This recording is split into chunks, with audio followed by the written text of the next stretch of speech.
हमने नहीं देखा ऋषभ देव को, हमने नहीं देखा पार्श्वनाथ और महावीर स्वामी को, हमने देखा विशुद्ध सागर महाराज को। इस छवि को हम जब निहारते हैं तो यह ज्ञात होता है कि ऋषभ देव की मुद्रा है, ये पार्श्वनाथ की मुद्रा है, ये भगवान महावीर की मुद्रा है। हम अनपढ़ अज्ञानी, दुनिया की भोग विलासिता में जीने वाले पामर लोग, हम क्या समझते हैं दुनिया में वैराग्य क्या होता है।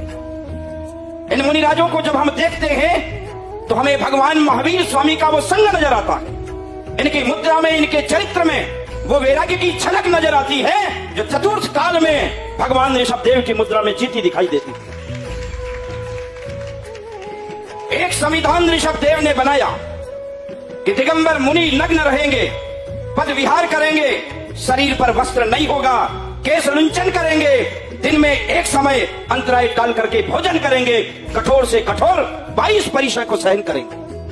एक बार घर और वस्त्र का त्याग करने के बाद उस घर पर मोह की दृष्टि नहीं होगी, ऐसा एक संविधान का निर्माण किया। सर्दी हो, गर्मी हो, बारिश हो, 48 और 50 का पारा हो, लेकिन एसी और कूलर नहीं होगा। माइनस की सर्दी हो लेकिन उसमें कंबली नहीं होगी। ये हसमुख भाई आपके सामने खड़ा है, अंदर बनियान है, ऊपर में फिर एक आवरण है, फिर मेरा स्वेटर है, और ठंडी लगती है तो कोट पहनेगा, कंबली ओढ़ेगा, और रात को यदि चैन नहीं होगी तो हीटर के पास में सोएगा। सवेरे भोजन करेगा, फिर भूख लगेगी 10 बजे फिर करेगा, फिर 12 बजे शाम को, रात को, जब तक आंखें नहीं मूंदेगी तब तक भोजन करता रहेगा। लेकिन ये मुद्राएं भगवान ऋषभ देव की, हम लोगों ने ये सब अदालतें छोड़ दी, इन हदों को हम पार कर चुके हैं, भोगों की लेखाओं के साथ जीत रहे हैं। लेकिन ये मुद्रा हम देखते हैं कि चतुर्थ काल में ऋषभ देव ने कहा कि दिगंबर साधु नग्न रहेगा। आज इस कठोर काल में भी साधु नग्न दिखाई देता है।